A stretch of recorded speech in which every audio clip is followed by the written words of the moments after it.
let me now turn to this notion of financial disintermediation.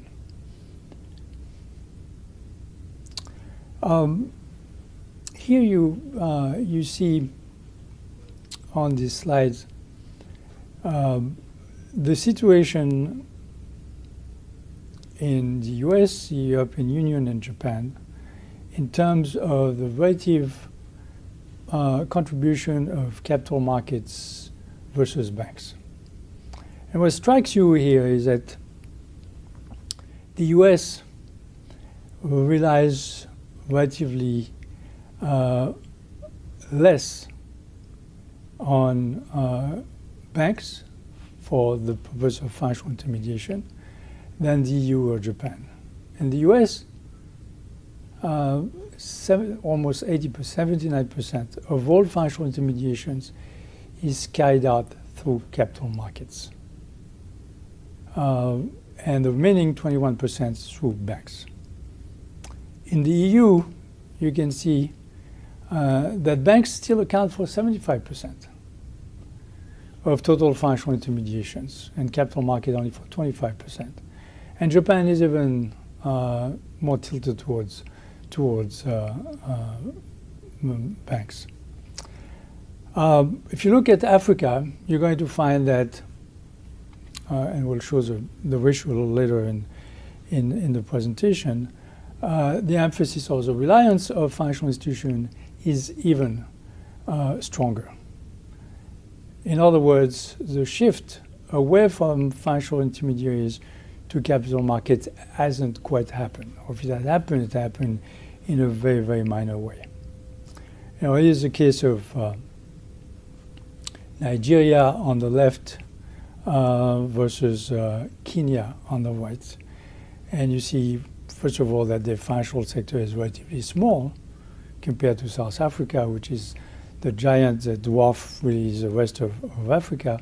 But you also see that the reliance on capital markets for financial intermediations is relatively small, both in the case of Nigeria, 27 versus $79 billion, a little less so in the case of Kenya, 21 billion for capital markets intermediation as opposed to 35 billion for the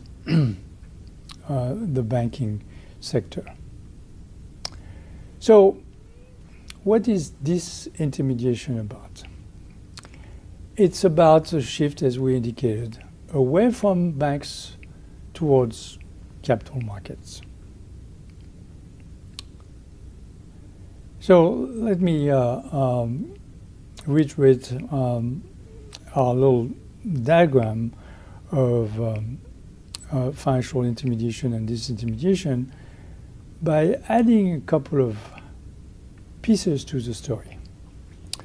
What you see in this on this slide is what you've seen prior with two additions. First, in the upper cell of financial intermediation, you see a balance sheet. What I just sketched here is a balance sheet of the bank which acts as a financial intermediary. On the left-hand side, assets of the bank, which includes, of course, cash, but a variety of loans, short-term loans, medium-term loans, mortgages, bullet loan, project finance, you name it. And of course, some property, plant, and equipment, which for a bank would probably be minor. And then on the right-hand side of the balance sheet, you have a breakdown between debt financing, liability, L, and equity financing.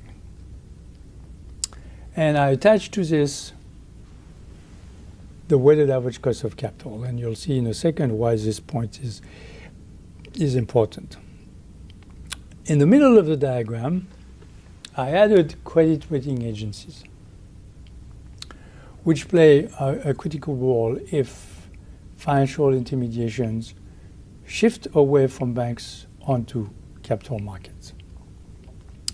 So, first of all, coming back to this balance sheet, the point here is try to explain why this shift would occur away from banks onto capital markets.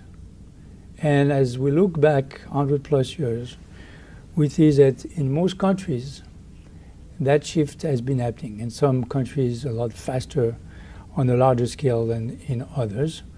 For the most part, Anglo-Saxon countries, United Kingdom, US, Canada, Hong Kong, Australia, have shown a far faster, bigger disintermediation than continental Europe, for example, or East Asia, Japan, Korea, or China have incurred. And emerging market countries are even further behind.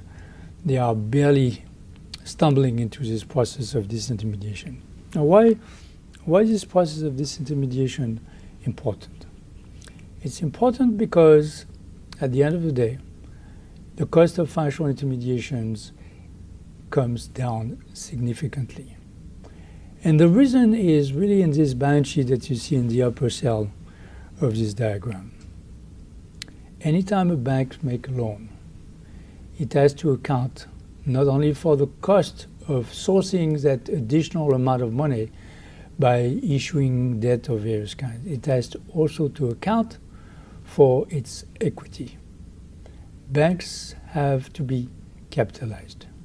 And in fact, as I'm sure you're well aware of, we've been moving over the last 25 years towards tighter and tighter requirements in the capitalization of banks. This is what we know as the Basel Accord that has been enacted by the Bank of International Settlements in Basel, Switzerland. That's why it's called the Basel Accord. Started in the late 80s. We are now through into the third accord. And as we move from Basel Accord number 1 to number 2 to number 2.5 to 3, the changes have been into one direction, increasing the level of bank capitalization by requiring them to hold more equity and relatively less debt. That is lowering their leverage. And the reason is that the Bank of International Settlements, which is in a way the central bank of central banks, the Bank of International Settlements is very concerned with systemic risk. The risks that one major financial institutions going bankrupt will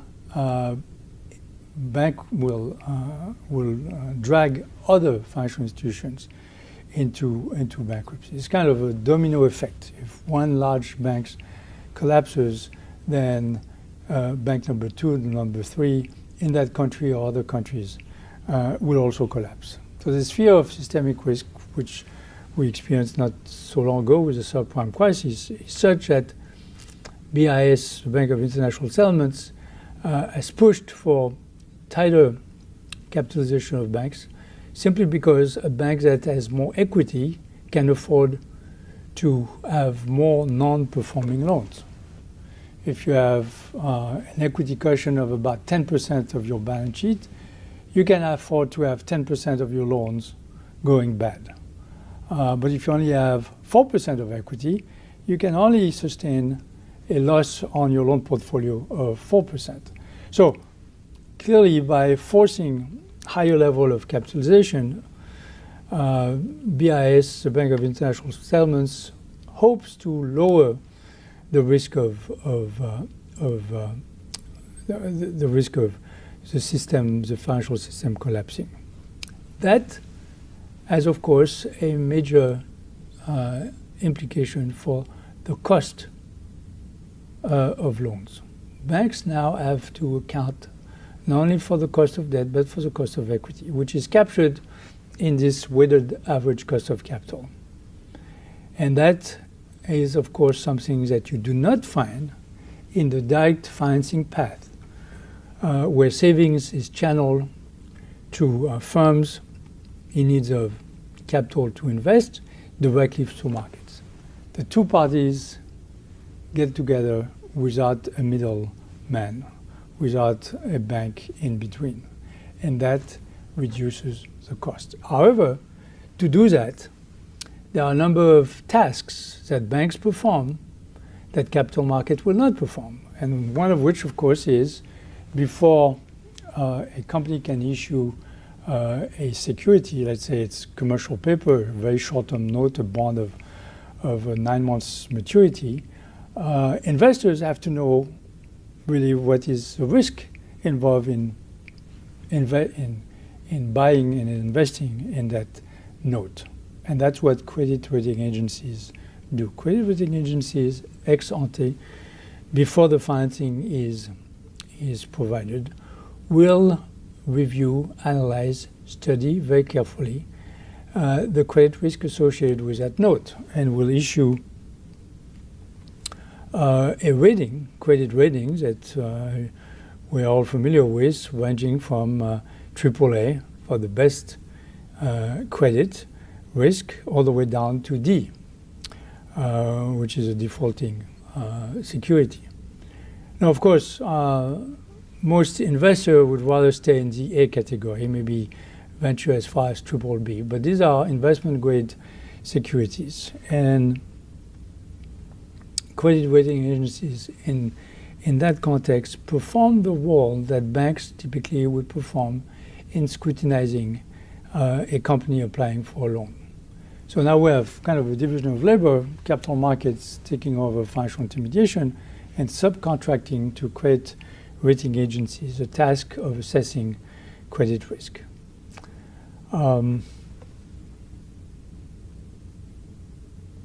We can complicate the picture a little bit by introducing what I would say is an intermediate stage between full traditional financial intermediation, which you find in the upper part of this diagram, and the full disintermediate approach, which you find in the lower part of the diagram. What I call bifurcated intermediation is simply the fact that we have financial institutions remaining in that path in the form of pension funds, insurance companies, and the like, which collect the savings, will do some of the credit analysis before turning to capital markets and providing the financing. In closing, I'd like to turn to a little case study which illustrates the cost of financial intermediation and the benefit of financial disintermediation. So this is the story of Massmart, the South African giant retailer, which is in need of 500 billion South African rand for working capital financing purposes. The money is needed for 6 months, and the company is offered two possible sources of financing. One from Standard Bank, a large South African bank, in the form of a 1-year line of credit at the cost of 6%. The bank would charge 50 basis points, half of 1%, on the unused portion of the credit line. So in this case, Massmart would use the money for the first 6 months, but the line of credit would be untouched, unused for the remaining 6 months, and Massmart would be charged half of 1% for that, so 6 months. Alternatively, Massmart could tap in the commercial paper market at the cost of 4.75%, with an additional 25 basis points for a backup line of credit from another bank, Barclays Bank. Now, as we hinted before, commercial paper is a very popular note or very short-term bond of maturity typically of 9 months or less, which is widely used by companies as a substitute to a bank loan. And the reason is, if you're a well-rated large company, you go to the commercial paper market, you can issue notes for 30 days, 60 days, 90 days, 180 days, or 270 days maturity, typically at a cost which is lower than a bank loan is. And this numerical exercise illustrates exactly what's that the case. So MassMart has a choice between a bank loan from Standard Bank, as we explained earlier, and the cost would be 6% for 6 months, that is 6% divided by 2, times a principal of 500 billion South African rand, plus 50 basis points, half of a percentage point, on the untapped line of credit for the remaining 6 months of the year, for a total cost of 15.250 billion South African rand. Alternatively, MassMart can issue commercial paper with a maturity of 6 months at the rate of 4.75%. And the cost would be a principal of 500 billion South African rand time 4.75% divided by 2, plus 25 basis points for the backup line of credit. The backup line of credit is simply a form of credit enhancements that ensure that if for whatever reason the commercial paper could not be raised, MassMart could turn to Barclays Bank and get the money. Now, interesting question behind all of this is, why is it that Standard Bank is in fact charging, or has to charge, more than commercial paper market offer? So here I've simplified things a bit by assuming that Standard Bank is, as per Basel II agreement, required to hold at least 10% of equity capital. And the cost of equity capital is 18%. The rest of Standard Bank financing comes from customers' deposit, 10% of the total asset and liability, 10% of total liability and equity are customers' deposits, which in checking accounts, which do not pay any interest, and the remaining 80% is financed by a 3-year note paying an annual coupon of 5.5%. So the bank itself is issuing debt in order to be able to grant a commercial loan to MassMart.